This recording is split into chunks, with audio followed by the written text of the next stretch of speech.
جی دوستو السلام علیکم. ہم یہاں بیٹھے ہوئے ہیں یہاں کریلا مجان میں ایک جگہ ہے دڑا، اور ارشد تاج صاحب کا مبینہ قتل ہوا ہے کچھ دن قبل 3 جون کو ہفتے کے دن یہاں پہ. اور یہاں پہ سامنے میرے بیٹھے ہوئے ہیں سعدیہ تاج جو ان کی بہن ہے، ہمشیرہ ہے، اور میں ان سے 2-3 سوال کروں گا. ایک تو یہ ہے کہ واقعہ کیا ہوا ان کے نظر میں، اور ان کا شک کس پر ہے، اور تیسرا یہ ہے کہ یہ قانونی جدوجہد یا حکمت عملی کے حوالے سے کیا پروگرام ہے. جی سعدیہ جی، سوری اردو میں ہی بات رکھتے ہیں کہ یہ جو واقعہ ہوا 3 جون کو ہوا کیا آپ کے بھائی کے ساتھ، یہ پہلا سوال ہے. جی، سب سے پہلے تو میں یہ کہنا چاہتی ہوں کہ جو ہے نا میرے بھائی کا جو کہتے ہیں نا یہ قدرتی حادثہ ہوا ہے، یعنی جسے ہارٹ اٹیک کا نام دے رہے ہیں. تو یہ ہارٹ اٹیک کے جو ہے نا اس کا کوئی ہارٹ اٹیک نہیں ہوا، اس کا مارڈر کیا گیا، اس کو جو ہے نا قتل کیا گیا برے طریقے سے. تو جو ہے نا ہماری جو ہمارے علاقے کی جسے ہم اپنے عوام کہتے ہیں یا رشتہ دار کہتے ہیں یا جسے بھی کہتے ہیں، وہ ہارٹ اٹیک کا نام لے رہے ہیں. جیسے کہ ڈاکٹر ہیں، ڈاکٹر جو ہے نا وہ دیکھ کے بھی کہہ سکتے کہ فلاں بندے کو کیا ہوا، اتنا تو نالج ہے ان کے اندر، لیکن انہوں نے سنگل یہ بھی نہیں کہا کہ اس کو ہارٹ اٹیک ہوا ہے. اگر ہارٹ اٹیک ہوتا ہے تو کیا بندے کی گردن ٹوٹ جاتی ہے؟ کیا اس کا جو کاندھ ہے وہ مار مار کے نیچے اس کو کیا جائے؟ کیا اس کی ناک کی ہڈیوں کو نظر آ جاتی ہیں؟ کیا اس کے جو یہ ماتھا وغیرہ ہے اس کو جو ہے نا بیلٹ سے تو یہ گردنیں تو نہیں ٹوٹتی ہارٹ اٹیک کے ساتھ، اور وہ بھی ویران جنگل میں جہاں کا کوئی یہ ممکن ہی نہیں ہو سکتا. تو یہ میں کہنا چاہتی ہوں کہ یہ میں نے پہلے دن ہی کہا تھا اور آج بھی کہتی ہوں کہ جو نا ہم انتظامیہ کو پہلے اپنے ہاتھ میں لینا نہیں چاہ رہے تھے. اگر انتظامیہ نے کچھ نہیں کیا تو ہم روڈ پہ نکلیں گے اور نہ ہی دھوپ دیکھیں گے نہ بارش دیکھیں گے، اور جس نے یہ برے طریقے سے قتل کیا اور اس کا انصاف مانگیں گے. کس لیے یہ حکومت کس لیے یہ ادارے بنے ہیں، کس لیے یہ تھانے کچہریاں بنی ہیں. آپ کا شک کس پر ہے اور کیا سمجھتے ہیں کہ وجہ کیا تھی، انہوں نے کیوں قتل کیا ان کو؟ اصل میں وہ جو ہے نا کہ جو ارشد بھائی تھے وہ بہت مخلص اور سیدھا بندہ تھا. وہ ہر جگہ پہ جو ہے نا وہ کسی سے ڈرتا شرتا نہیں تھا. دوسری یہ کہ ہم جو کچھ بھی ہمارے پاس ہے یا ہم آگے نکلیں اپنی مدد آپ ہے، ہم نے جو ہے نا کہ کسی سے کبھی کچھ نہیں لیا. اب دیکھیں کہ جب انسان اپنی مدد آپ چلے تو وہ کسی کے آگے جھک تو نہیں نہ سکتا یا کسی کی سن تو نہیں نہ سکتا. تو کچھ لوگوں کو جو ہے نا بڑی تکلیف ہو رہی تھی.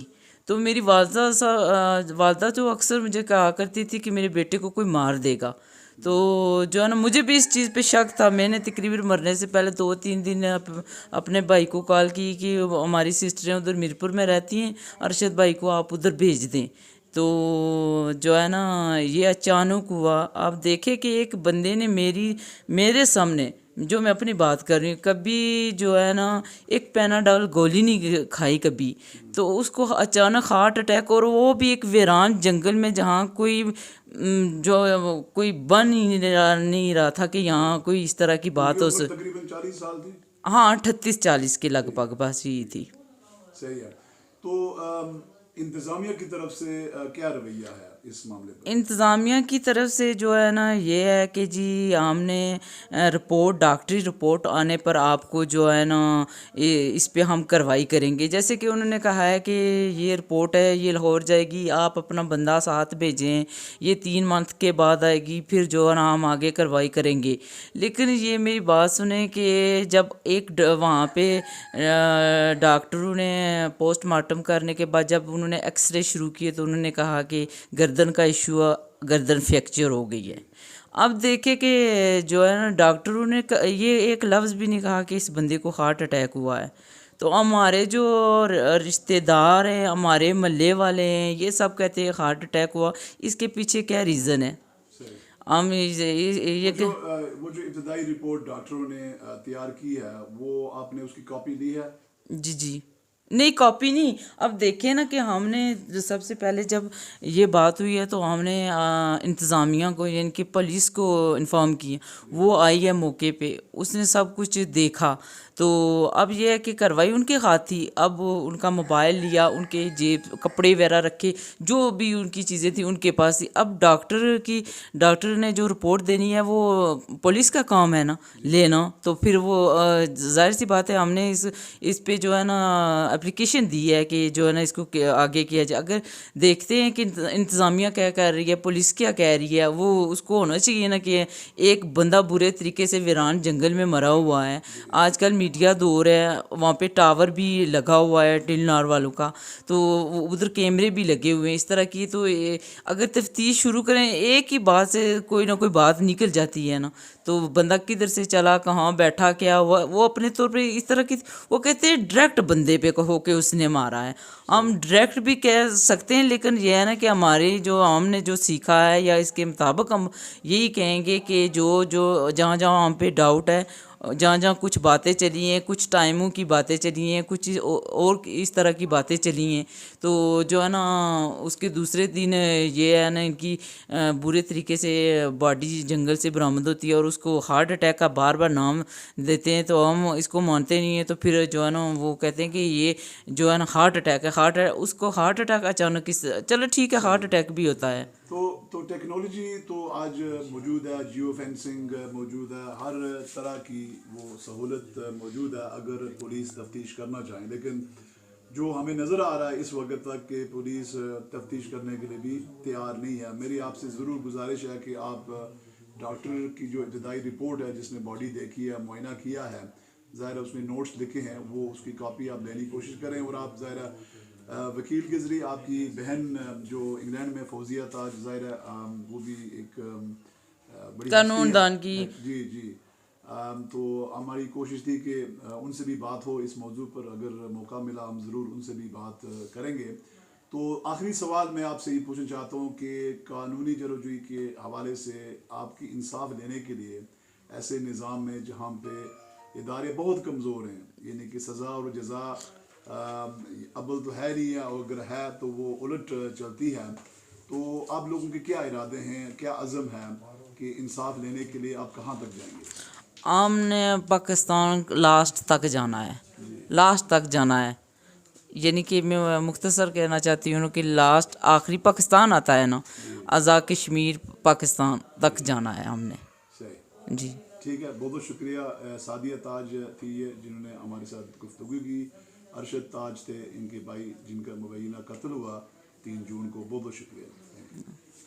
یہ ارشد تاج صاحب مرحوم کے بھائی ہیں چھوٹے, وسیم تاج صاحب. یہ کچھ سالوں سے یہ بجلی کے کسی حادثے کی وجہ سے معذور ہوئے ہیں, تو ہم ان سے بھی تھوڑی سی رائے لیتے ہیں اس موضوع کے اوپر. جی وسیم صاحب.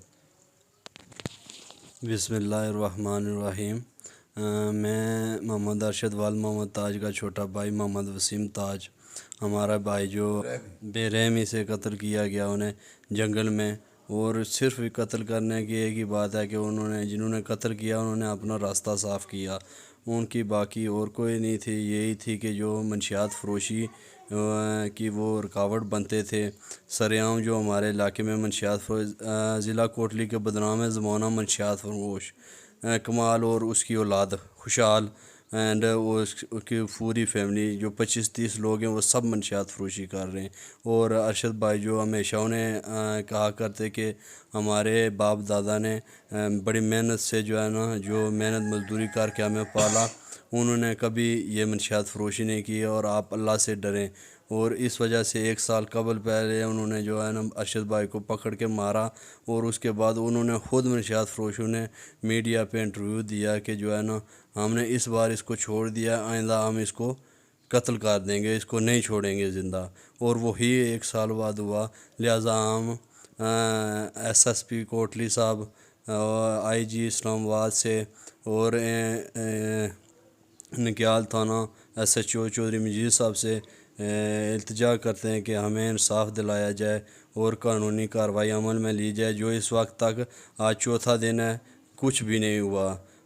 نہ انہوں نے رپورٹ جو یہ ہے پوسٹ مارٹم کی, نہ انتظامیہ نے وہ ابھی تک ڈاکٹروں سے لیا ہے. ڈاکٹر خان صاحب کہہ رہے ہیں کہ میں نے پہلے ہی دن جو ہے رپورٹ جو ہوئی تھی وہ میں نے لے لی تھی, میں نے تیار کر دی تھی, پر اس وقت تک پولیس مجھ سے ابھی رپورٹ نہیں لے سکی اور نہ ہی کوئی قانونی کارروائی انہوں نے عمل میں لائی. لہٰذا ہم آپ سے اپیل کرتے ہیں, سوشل میڈیا والوں کا بہت شکریہ جنہوں نے اپنا قیمتی ٹائم نکال کے ہمارے پاس آئے, اور ہم یہی ریکویسٹ کرنا چاہتے ہیں کہ ہمیں انصاف دلایا جائے. بہت بہت شکریہ وسیم تاج صاحب, مہربانی. بہت